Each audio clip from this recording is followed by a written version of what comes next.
Market's in a lot of trouble here as semiconductors leading the downside, although we are trying to stage a late day comeback here, again led by the Russell and the Dow.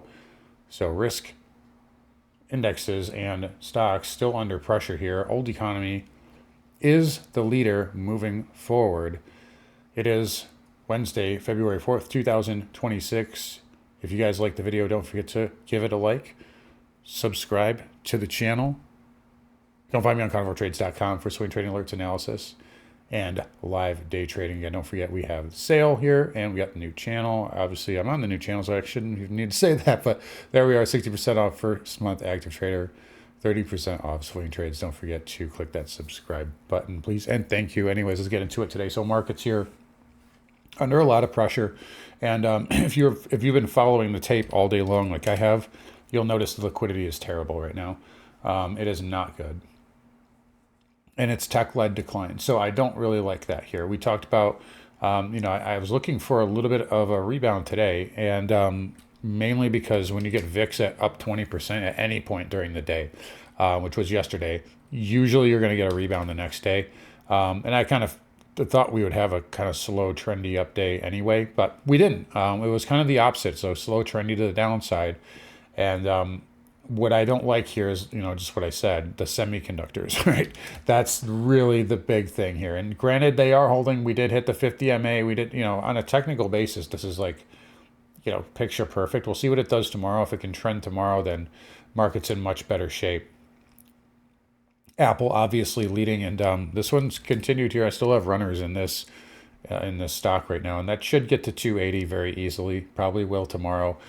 Cloud obviously kind of leading to the downside as well, but it has come off the lows. So semiconductors taking over though for the selling, and I still don't love how we're down like 3.5% here. And it's the tech sector that's leading to the downside. I don't like how XLP, even though this is my convex play, I don't like how XLP is leading the market. I don't like how the Dow Jones Industrials are leading the stock market today. That's usually a risk off signal. Additionally, if we look at the NQ here, we're flirting here with this, structure right now. So bull market trend line. Now we'll look at the Qs in a second. It's a little bit different, but we're flirting with this structure. Now, could it fail break and go right higher? We have Google earnings after the bell. Yes, absolutely. I already gave you guys the levels this morning. Go check that out in the live stream.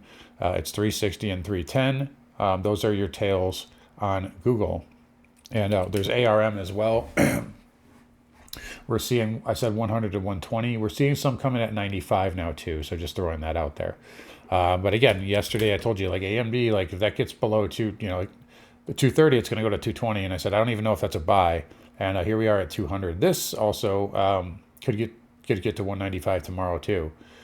But right now, I'm just going to say, we're coming off the lows. And by the way, I gotta talk about this because this has got to be one of the stupidest things I've maybe ever seen. If this market puts in a low here, I'll just say this. If this market puts in a low here, this is the stupidest market I've ever seen in my entire career. Because of the narrative. It's because the narrative. So yesterday and like last week, not everybody, but there was a lot of talk about, Kevin Warsh is actually a hawk. He's a lifetime hawk. He's gonna hike interest rates, and I just kind of dismissed that as what a retard. Like, who would fucking say that? Excuse my language, but like that, are you retarded? Like seriously. And so I was like, well, that's not, that doesn't mean anything. Like there's nothing that has nothing to do with anything, right? And we popped on that on these comments here of him basically saying to the retards that he's not going to raise rates. So to me, like if we bottom on that, if you were shorting because you think Kevin Warsh, you deserve to get your head ripped off. That's all I got to say. That has to be like the stupidest reason to be short that I've ever heard, ever. Outside of that, when they say the only thing that's dumber than that is the nuclear war stuff. That's the only thing that I think I can think of off the top of my head that is stupider. Right now, Iran appears to be still dominating the narrative, though. Oil, we got a pop there. It came back, although I think Trump reiterated that they're trying to de-escalate. It doesn't matter here. We're just looking at the charts. But I had to point that out because that is one of the stupidest things I've ever heard in my career of like 15 years. But anyway, right now, bottom line is bears still control here. Big level on ES at 69.20. And we'll call it 30 right now because that's been the pivot point for the day. We can rally above that. We rallied above the 68.90. Right? We talked about that level Monday, Monday morning, or Monday in the afternoon video. I referenced how we were talking about that over the weekend in our Discord, but you can see you got a nice little divergence here. I called that out like an hour ago, and I'm sure some members jumped on. I did not jump on personally, and you can see it here on the NQ as well. We have Google earnings after the bell also. I already said that, but just reminding you. And, NQ a little buried here. Back above this trend line can rally. I'm just going to say here, if we rally tomorrow morning, I would be careful of that. That could easily, this still looks like a sell the rip regime here to me. So right now, I said, earlier this morning, like, if we don't break, I've said this previously, if we don't start breaking out here, I think it's a good time to de-risk, and I've already done that. So, but granted, I'm positioned very much in defensives. By the way, I finally got to take profit on CAG. Not even a golf cart. Let's give that a full stadium clap. Finally getting up there. Actually added to that too, so it was a pretty sizable. It was my largest position at this point. So a nice winner there, but that's what's winning right now. CAG, XOM, heck, even CPB up 5.5. Right, Staples, and I'm not just pointing out Staples again just to take another victory lap, but I'm pointing it out because this is what's leading the market, and this is what's not supposed to be leading the market in a risk-on environment here. And again, you're getting a nice squeeze here off that Warsh comment, but NASDAQ still weak, Semi still weak. I don't like it. So that's where I'm at right now. Now, I do think cloud is like really getting overdone here. A lot of the narrative, there's a lot of dunking going on. Same thing with crypto too. The sentiment's getting really, it's getting into the basement here. And good, look at the volume on IGV today. You're right into the April reversal candle. So this, I think Microsoft here too, you guys know I'm still in this. It's down a little bit, but not a ton from my entry. But I think they are a little, it's getting a little ridiculous here. And we can look at Bitcoin too. Whoops, there we go. Not that far off of, 70K or so. It's crypto, we could always overshoot. But I think these are good areas that we want to start looking for bounces here. ORCL, 145, that tagged a big level here. It's not just a technical level, it's a dealer level for Friday too. So just pointing that out. Next week, there are hedges down to 135 though. So I want to make that clear too. But dude, like this is, at some point it's a little, I haven't personally entered it, but I'm thinking about it here. If we get down a little bit lower, like some of these stocks are just like, okay, like these guys make money at the end of the day. Adobe makes a shitload of money, like a lot of money. And this is, look at, the monthly 200 is not that far off, right? So some of these are like, getting ridiculous. INTU, nice reversal there, right? A lot of, I think there was a weekly level somewhere. Yeah, went right into this spot here.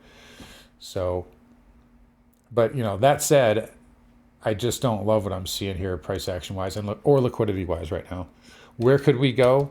Let's take a look at the Qs, and again, we'll go back to that trend line there on the, not using the NQ, which is the triple Qs here. See how it's a little bit different because it's not 24 hour, but the 200 MA is lining up perfectly with that. It's almost like it's just aligned, right? So if this does break, if 600 does, and by the way, I'm seeing hedges lower on the Qs, like for the next couple of days. So if 600 breaks, this can get down to 590 pretty fast. We're also seeing some hedges down even below 6,800 on SPX. Now we did get a good bounce here. I don't know. It's going to be hard. It's going to be harder to get there. We'll see what happens with Google. But I would just be careful in this market here. We've had too many chances to break out. So, at some point it's going to have to pick a direction. And I've talked about this every single day, but, this is tight. It's really tight here. And by the way, Just so you know, I'm not trying to get too super bearish here. I don't think the market's going to crash or anything like a lot of people do. Volatility expansion works both ways, right? I've seen many times where it just expands. I mean, looking at the cues here, what if it expands down and goes to the 200 and then just, right? It just means volatility expansion. It doesn't mean we have to trend, right? So that, just throwing that out there. I think you're seeing a repricing in a lot of these tech names. We'll call it that. Anyway, IWM again remains the strong. And here's the bull case. Well, IWM is still strong. The Dow is still strong. Dow transports all-time highs. Like, so I look at this and I'm like, well, how can you really get that bearish? I mean, this is trending, right? This is a hugely important sector. So, you know, that's, you can't ignore that, right? If you're going to look at one thing, you have to look at everything else. And again, looking at, like if we put on the spiders, I was talking about this earlier in the trading room. You know, look at 2022, right? Equal weight, the RSP. If you start kind of like at the beginning of the year, really, like it, you see what I mean? Like it's outperformed. It outperformed in 2022 pretty well. And then the spiders, of course, you know, overtook it after the correction. But this is kind of normal, right? It's, you know, when you have the index weighting like freaking like almost 50% towards 10 stocks, this is kind of what happens. And so when those ones correct, the money rotates and then the index goes down anyway, or it's just under pressure. So anyway, long-winded explanation there, but yeah, that's really it. We'll see if we can get a little bit more of a pop going here. There's 690 above there, so we'll see if that gets us going. I think we're at 69 even on the cash right now. So this might pin right here, but outside of that, a lot of wild swings. Just be careful out there. The liquidity is really poor. Bonds here, I think there's some convexity in TLT. I don't think we're going below 86 right now.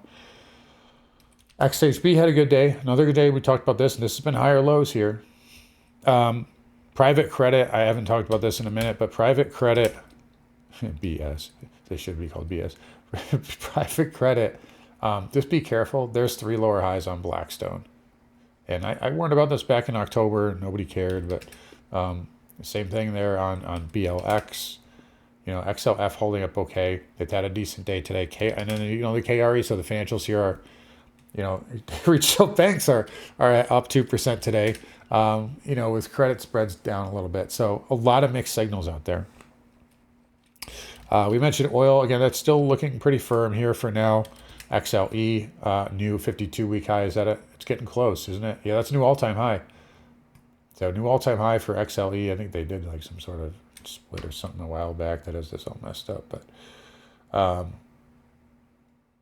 yeah, you know, energy, that's been my play here. XOP and OIH, another 50. I'm still just riding this core position in OIH and my Exxon too. Almost at 150. So that train is still going. Nat gas backing off. Nobody cares. Dollar index up 22 basis points. Still got to clear 98, I think. And then gold here, you know, a little pause. Some sellers came in today. I still think this has some legs, but I'd like to see it back above 5K here to continue this particular leg of the bounce. Same thing with silver. It's under a little bit of pressure. Didn't quite get up to my 95. So we'll see what happens here. This should still have some sort of a zigzag, though. It's bidding up right now as I'm saying this, so we'll see. And there's platinum up 0.25%, and same thing with palladium up 0.5%. Look at the volatility there in palladium. And copper here down 3. So we already talked about crypto as well. But yeah, we're stuck right now to 69. Yeah, it looks like we'll sit right here. And again, you know, just it's a pop. It's a nice pop, but it's just, I don't know if I love it. We'll see. We'll see what Google does. But right now, I would just be careful in this market here. We start losing these lower wicks, and if they can't push that off the 100 again, we're gonna go down. So just be aware of that. But anyways, guys, I'll wrap it up here. Again, you guys take care. Don't forget to subscribe to the channel. Come find me on carnivoretrades.com. We'll see you guys all tomorrow.